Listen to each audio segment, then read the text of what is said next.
വനംവകുപ്പിനെതിരെ ഒറ്റയാൾ പോരാട്ടം. കോതമംഗലം യുവതിക്ക് ഹൈക്കോടതിയിൽ വിജയം. റീബിൽഡ് പദ്ധതിയിലെ നീതിക്കായി നടത്തിയ മെയ്മോളിന്റെ ഏകാന്ത പോരാട്ടം വിജയത്തിലേക്ക്. നെടുങ്കണ്ടത്തിന്റെ ഹൃദയഭാഗത്ത് പൂക്കളുടെ കമ്പനിയുമായ കലവറയുമായി ചിപ്പി പൂക്കട, മരീൻ ബിൽഡിംഗ്, നെടുങ്കണ്ടം. കോട്ടപ്പടി കുർബാനപ്പാറ സ്വദേശിനി പൈനാടത്ത് മെയ്മോൾ പി ഡേവിസാണ് ഒറ്റയാൾ പോരാട്ടത്തിലൂടെ വിജയം നേടിയത്. വന്യജീവി ശല്യം കാരണം റീബിൽഡ് കേരള ഡെവലപ്മെന്റ് പ്രോഗ്രാം അനുസരിച്ച് വനംവകുപ്പിന് കൈമാറിയ ഭൂമിയുടെ നഷ്ടപരിഹാരത്തിനായി മെയ്മോൾ 1.5 വർഷമാണ് അഭിഭാഷകരില്ലാതെ പോരാടിയത്. വനംവകുപ്പ് ഉന്നയിച്ച സാങ്കേതിക കാരണങ്ങളെ ഹൈക്കോടതിയിൽ നേരിട്ട് വാദിച്ചു ജയിച്ച സന്തോഷത്തിലാണ് PhD വിദ്യാർത്ഥിനി കൂടിയായ മെയ്മോൾ.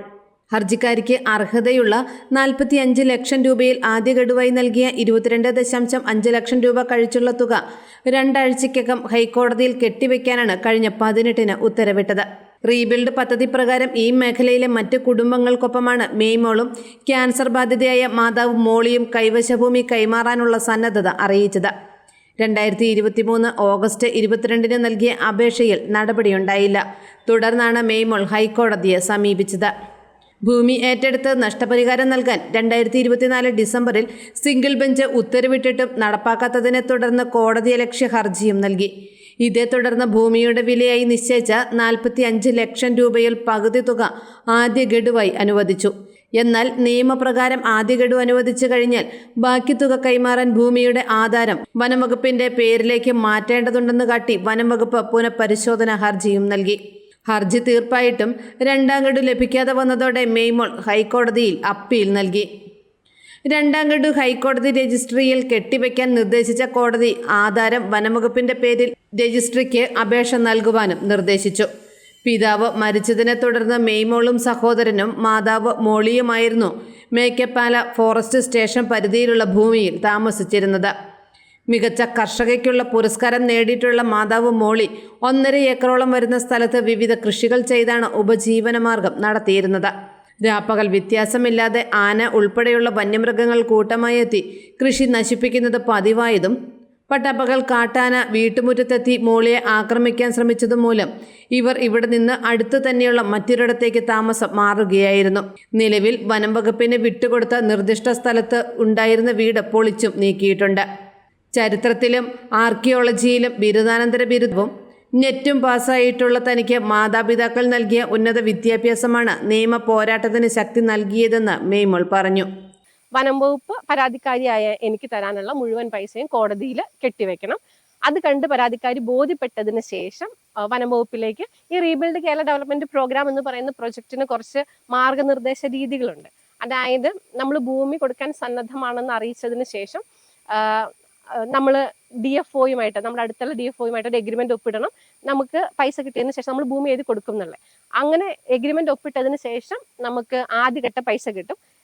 നമുക്ക് കുറച്ച് രീതികളൊക്കെ ഉണ്ട്. നഷ്ടപരിഹാര തുകയ്ക്ക് ഉള്ള രീതികളൊക്കെ ഉണ്ട്. നഷ്ടപരിഹാര തുകകൾ അനുവദിക്കാൻ കുറച്ച് മാർഗനിർദ്ദേശങ്ങളൊക്കെ ഉണ്ട്. അത് പ്രകാരം നമുക്ക് പൈസ കിട്ടും. 50% പൈസ നമ്മൾ കൈപ്പറ്റിയാൽ നമ്മൾ ഭൂമി സർക്കാരിലേക്ക് എഴുതി കൊടുക്കണം. പക്ഷെ നിലവിലെ സാഹചര്യത്തിൽ ഞാൻ 2 പ്രാവശ്യം കേരള ഹൈക്കോടതിയുടെ വിധി ഞാൻ ബഹുമാനിച്ചിരിക്കുകയും അത് വനം വകുപ്പ് ലംഘിച്ചിരിക്കുകയും ചെയ്തിരിക്കുകയാണ്. അപ്പോൾ കോടതിയുടെ ഒരു വിധിയും കോടതി അലക്ഷ്യ കേസിന്മേലുള്ള വിധിയും വനം വകുപ്പ് ലംഘിച്ചു.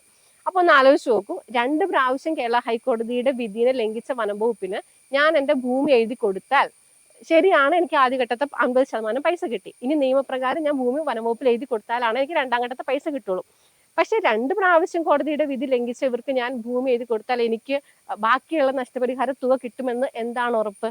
അപ്പൊ അങ്ങനെ ഒരു സാഹചര്യത്തിൽ ഞാൻ കോടതിയുടെ ചീഫ് ജസ്റ്റിസിനോട് എൻ്റെ ആശങ്കകൾ അറിയിച്ചു കഴിഞ്ഞപ്പോൾ കോടതി വിധി ഇങ്ങനെ വന്നു.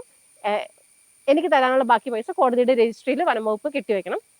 അത് കണ്ടു ബോധിച്ചു കഴിഞ്ഞാൽ പരാതിക്കാരി ഭൂമി വനംവകുപ്പിൽ എഴുതി കൊടുക്കണം. വനംവകുപ്പിൽ എഴുതി കൊടുത്തു എന്നുള്ള തെളിവുമായിട്ട് കേരള ഹൈക്കോടതിയിൽ വന്നു കഴിഞ്ഞാൽ എനിക്ക് കിട്ടാനുള്ള മുഴുവൻ പൈസയും തരും. ഞാൻ ഈ കേരള ഹൈക്കോടതിയുടെ വിധി ഇത്രയും നല്ലൊരു ശക്തമായൊരു വിധി നേടിയെടുത്തു എന്നുണ്ടെങ്കിൽ അതിൻ്റെ പിന്നിൽ എൻ്റെ വിദ്യാഭ്യാസമാണ്.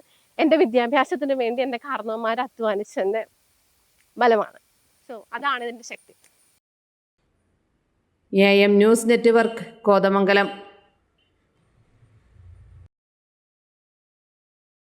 ചിപ്പി പൂക്കട, മലയോര മന്നായ നെടുങ്കണ്ടത്തിന്റെ ഹൃദയഭാഗത്ത് പൂക്കളുടെ കമ്പനിയുമായ കലവറയുമായി Chippi Pookkada, marine building, Nedumkandam. Aster ഗ്ലാഡിയോ, കർണേഷ്യം, ഡിച്ച് റോസ്, ക്രിസാന്തമം തുടങ്ങി ബാംഗ്ലൂർ പുഷ്പങ്ങളുടെ വ്യത്യസ്തമാർന്ന ശേഖരം. ചെണ്ട്, ബൊക്ക, മല്ലിപ്പൂ, കല്യാണമാലകൾ, ഫ്രഷ് ഫ്ലവർ അറേഞ്ച്മെന്റ്സ് തുടങ്ങിയവ വിലക്കുറവിലും ഗുണമേന്മയിലും ലഭിക്കാൻ സമീപിക്കുക Chippi Pookkada, marine building, central junction, Nedumkandam. Contact 9495523753. Chippi Pookkada, central junction, Nedumkandam.